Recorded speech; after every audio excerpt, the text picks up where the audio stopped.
17's the lookbook for today, throwing it all the way back from retro strawberry concrete to the 17's kid of today. We're here for one of the most anticipated matchups of the entire season. Open the third deck, the soul of the city, 70,000 strong, will be ready for Inter Miami coming into the A.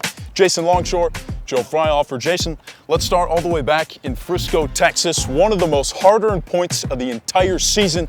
Scoring got started really early in this one. In the 4th minute, Atlanta United got caught napping. We thought we were going to get the foul call. In the end, didn't get it and conceded first in that one. Came chasing, and what a response.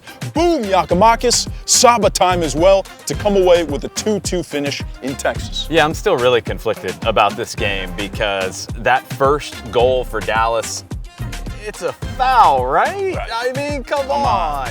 It looks like a foul that gets called, like Gonzalo said, I think 99 times out of 100.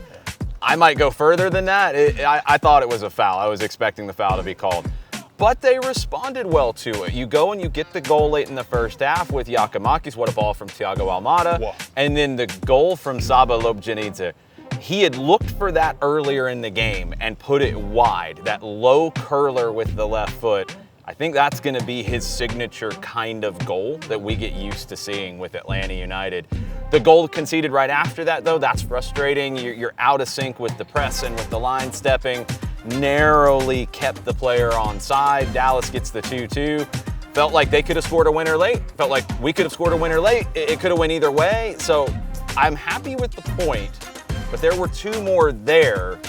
But you also could have lost all the points. So I'm very conflicted about this game. And it feels as though there's a new dawn of dominance with this new player personnel. Let's talk about it. Saba Lobjanidze, huge confidence, getting a goal in his first start of the season as well. Active right away, side netting finish. Coming into this week, we didn't have full strength due to international duty, had several players away. We were still missing today Miles Robinson, Thiago Almada, Derek Etienne, to name a few. Gigi was back after duty with Greece as well. The biggest new name, however, that is here officially at the Children's Healthcare of Atlanta training grounds, Jamal Thiaré, who is here after a long process with his visa, finally here in Atlanta. A welcomed sight to have him. Yeah, great to see him in the mix today in training, and I had a chance to ask him after training just kind of where he felt like his fitness was, and he feels like he can contribute on Saturday. You know, can he go 90? Probably not, but can he come off the bench late if Giakoumakis starts? Hopefully so, and I think what we've seen from him and what stood out to me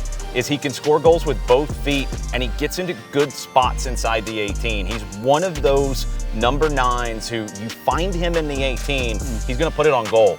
It might not always be that long run or that dynamic goal, but he's gonna find the back of the net. So if you can get him into this match in that atmosphere so he can feed off of the 17s, he might be able to change things late if needed. Hopefully, not needed. Inter Miami comes to Atlanta now, the side that's been unbeaten since the arrival of a certain name, Lionel Andres Messi. Those are the big questions for them as well. Player personnel.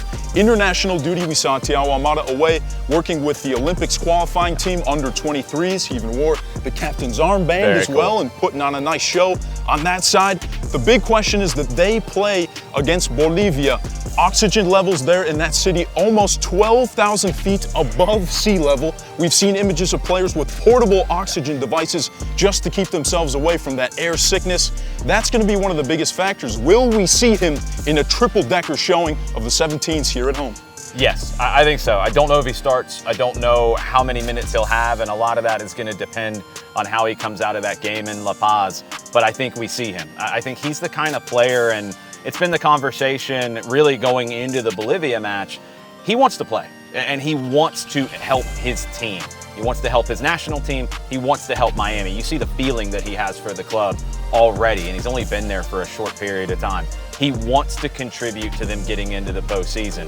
It's just going to be down to actually how much physically he can, and we won't know. I mean, we probably won't know until we get to the lineup coming out an hour before the game on Saturday. But it's not all about Lionel Messi. Sergio Busquets, Jordi Alba, they played in that last win for Miami against Kansas City. And I think the player to keep an eye on is Facundo Farias, the young Argentine who came in from Colón.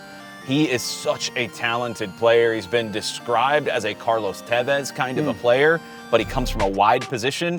When you think of Tevez and when you see Farias, you think a fighter, somebody who is not going to give up. He's going to grind. He's going to press. He's going to force you into mistakes. He's going to make those runs off the ball.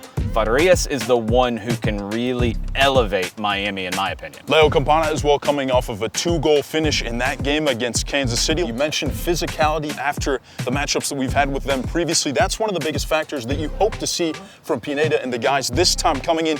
Get stuck in, let either the man pass or the ball pass, but never both. And something that I think 17s were expecting out of those previous matchups. Yeah, it's a balancing act because we've seen Lionel Messi in his career. He's been beat up in games plenty of times.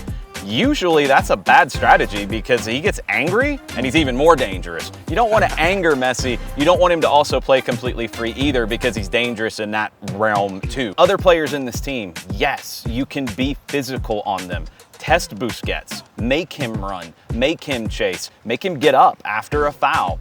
I think that's maybe been the missing element, and it was something that I noticed in training today, listening to Gonzalo Pineda. He wants his team, when the ball turns over, he wants that quick counter pressure.